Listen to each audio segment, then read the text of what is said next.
Hi, everybody. So nice to be here with you again this month. Let's jump right in. What I want to talk about this month is why do we tend to want what we think that we can't have? This is a really interesting topic that I want to break down because there's actually logic and reason behind it. So I've been doing some research on the topic, and Dr. Pauline Willan is a psychologist, and she's the author of Taming Your Inner Brat, a guide for transforming self-defeating behavior. And she gives 3 specific reasons why she believes that you are always wanting what you can't have. The first, she says, is heightened attention. So when something is hard to get or it's forbidden, you immediately pay more attention to it. Think you go on a restrictive diet and you get so focused on all of the things that you're removing from the diet versus the things that you should be getting excited about that you're including in the diet. So all of a sudden, that pizza becomes something you need right now.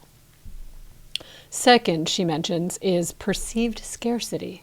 So when something is scarce or in short supply, its perceived value increases.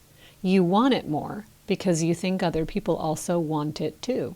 You think because you might not be able to get it, it increases in value. So you want it more. There's more excitement. This is what auctions are based on. They're based on this frenzy that everybody's bidding on one item and then it just starts to spiral upward. You're willing to pay more for something because other people want it too.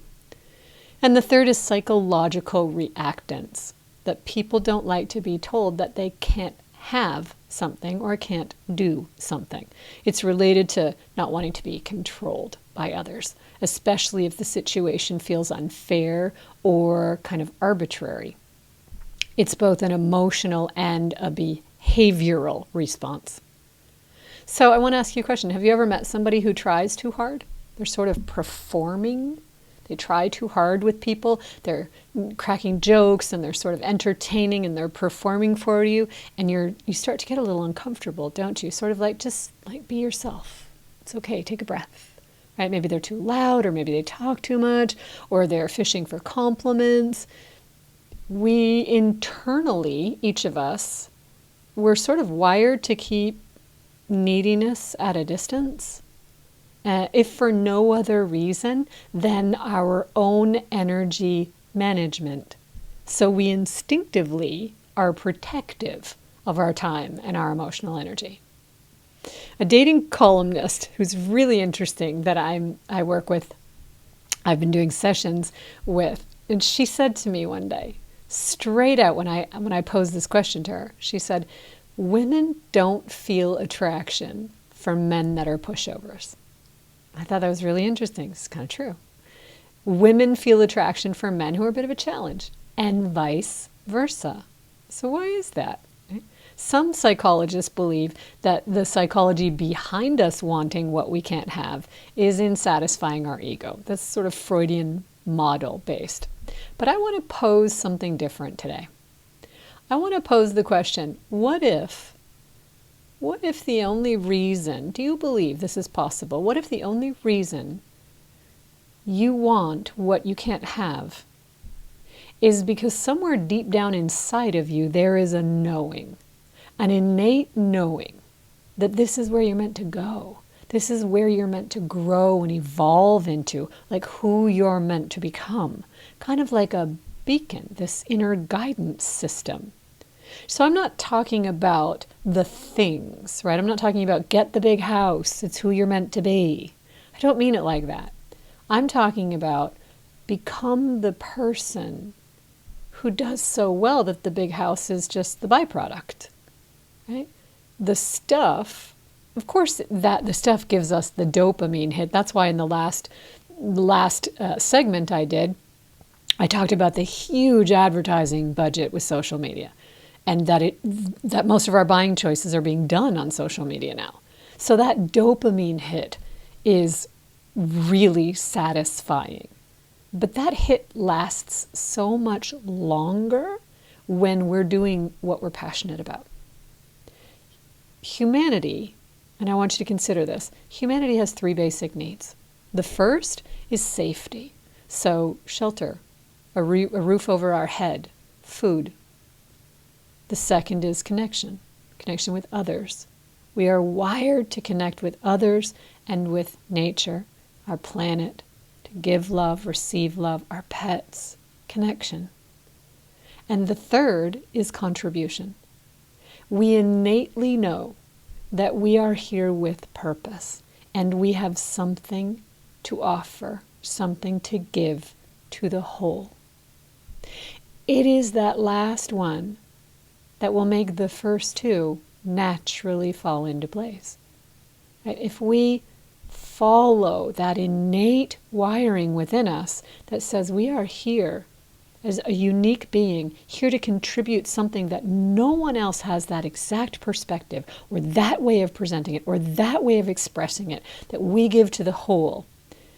And you do that and build around that, that becomes your business, your income, that becomes your safety, that becomes your connection with others. It sort of drives the other two, doesn't it? So if we are innately wired for contribution, and we're currently telling ourselves a story about why we can't have what we want, then we've got an inner conflict between what we believe and what the innate intelligence within us knows we're here to give, knows who we're supposed to evolve into, that plan for us, that plan for this lifetime. So my job as a clinical hypnotherapist is to help you align with that blueprint. In fact, that's what I call it when I'm actually working on client files. I'm listening and I'm looking for the blueprint, and we do the regression work to clean up the beliefs that are in conflict with it. That's what starts to bring the results, right? What we think and what we believe becomes our story. It becomes our identity. But what if the path, say for example, what if illness? I've always said illness is a path back to wholeness. What if illness is like a course correction back to that blueprint? There's a lot to dive in and contemplate with that. We are conditioned to look outside of ourselves for the answers, for the opportunities, for the signs. But really, the outside is just our inner beliefs that have taken on form, because everything starts in the unconscious. We first experience it in the unconscious. I have this desire. This is what I want. I can see it. I can feel it. I'm thinking about it. It's not in front of me yet. Right? For it to take physical form, to materialize, there is a process for that to happen. And in that process, if we don't believe we deserve it, if we've had experiences in the past that caused us trauma, that tell us that's not the right road, that's not how we get there, you can't get to that career by this education, or whatever it is that you tell yourself about why you can't have what you want, that becomes much more important to unravel and to look at where that came from. Because those thoughts are just thoughts. They are experiences we've had in the past. And yes, those experiences were true, but they don't have to be true forever. You at any point in time can become the autonomous adult that says, this is no longer my story. This is no longer how I'm going to identify with myself. And whatever I really feel innately is important for me, I'll figure it out. I'll find a way. I'll start to understand that this was the direction I was meant to go in all along, and I don't need other people's approval of that. I don't need it to be validated from the outside. That's where most of our dreams go to die. We share them before we've contemplated them, looking for someone else to validate them. And the moment they're not able to meet us at the same level of desire that we have for them, the dopamine hit crashes. And then our self-esteem limiting belief gets triggered. They don't think I can do it. They don't think the world is the right timing, the right place. There's not enough money. Those people don't exist. Why would I meet someone here in that town? This town is too small. If you really were to look at what you want and what you believe right now, you're going to see that you tell yourself a lot of stories every day. This is what we all do. There's no criticism in that. We have been conditioned to tell stories ever since we were children. Why?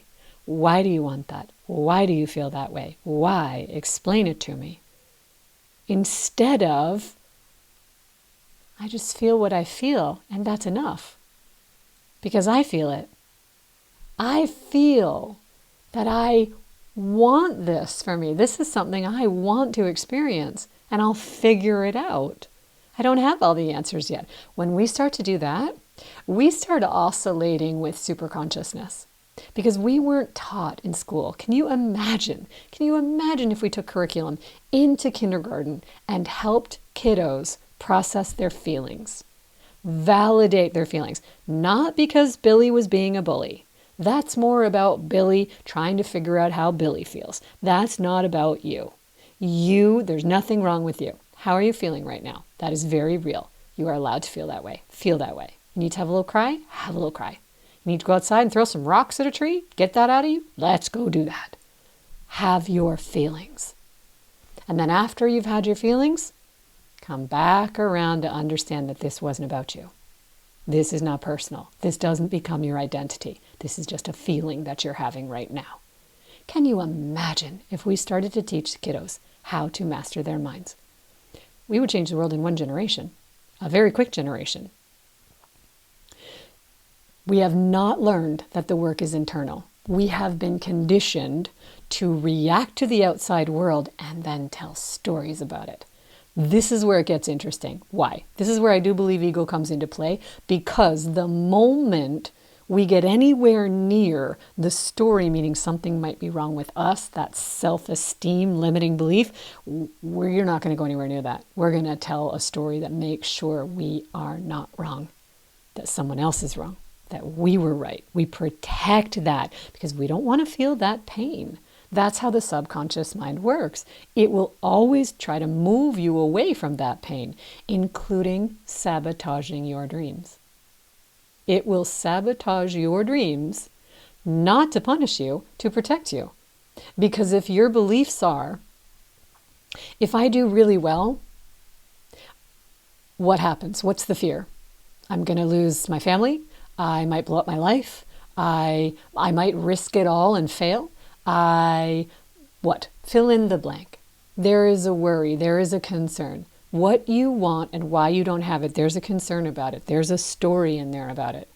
And your subconscious mind is going to protect your story to make sure that you don't get that success or that beautiful relationship or that thriving business or that healthy body or that vibrant energy, if it means that the way to that could risk you feeling that same pain by picking up that old belief. What if I fail? What if I'm not good enough? What if people don't like me? What if they just absolutely crucify me out there on social media because everybody's got an opinion about everything? Maybe I don't want to give up my privacy like that. We are story-making machines, and we think that the stories are real, but they're not. Those stories, if they are the reasons why you can't have what you want, they are just justifications to not feel pain. And those stories are in direct conflict with that innate wisdom within you that knows what you want and where you want to go. So we've got to clean up those stories. We've got to realize that when we were little, we created this identity around them and we were conditioned to compound that identity over time.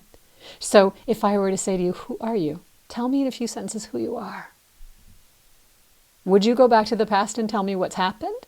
Would you tell me about the future and the dreams that you have? Would you tell me today who you are and how quickly would that turn into a but or a because? I want you to watch, try, see, investigate. Because there is no cell in me that will ever believe that what you want wasn't already meant for you. I believe that yearning for it is that inner wisdom within you that knows it is meant for you. It's already it's in the unconscious realm. It is already there energetically. You want this. It is meant for you. It wants you too.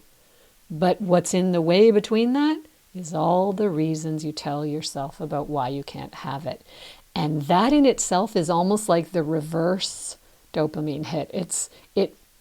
It can drive us, but it can also really deplete us. We can lose all our energy trying to convince ourselves constantly because we have this yearning that won't stop.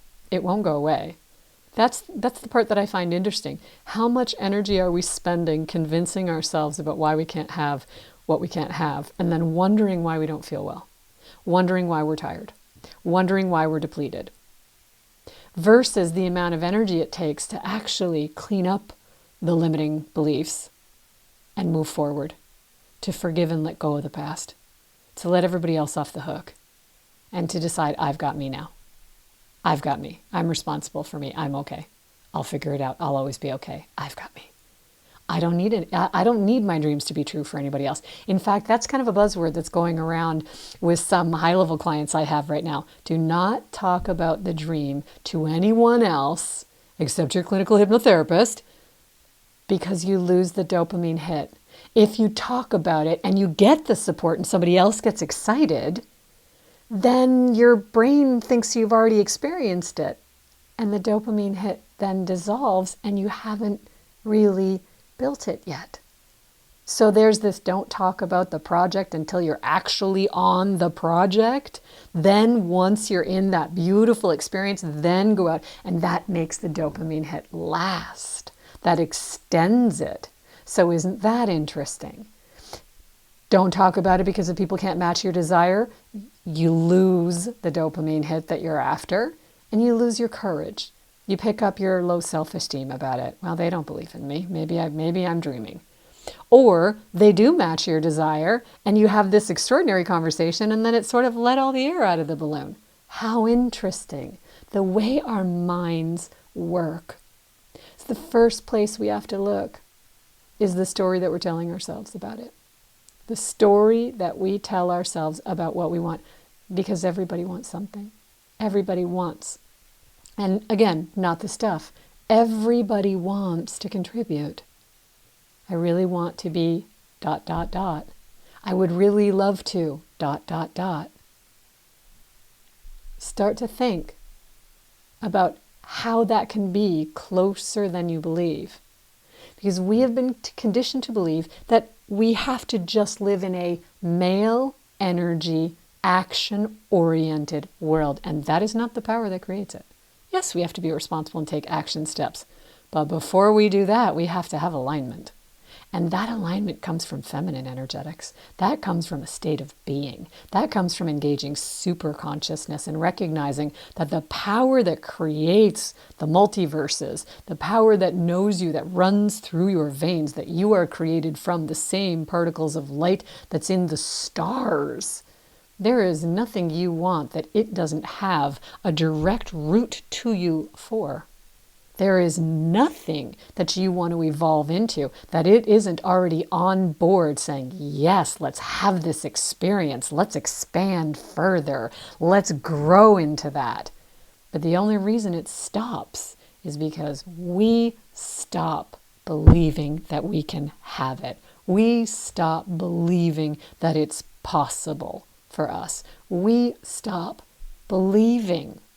We tell ourselves a story. And your story needs to be investigated. And I thought that was a very worthy conversation to have this month. Think about it. Contemplate it. I'd love to hear how you're doing with it. If I can ever help you in any way, you can reach out to me via the website, megadamsonhypnotherapy.com. Thank you, and I'll see you next month. Bye for now.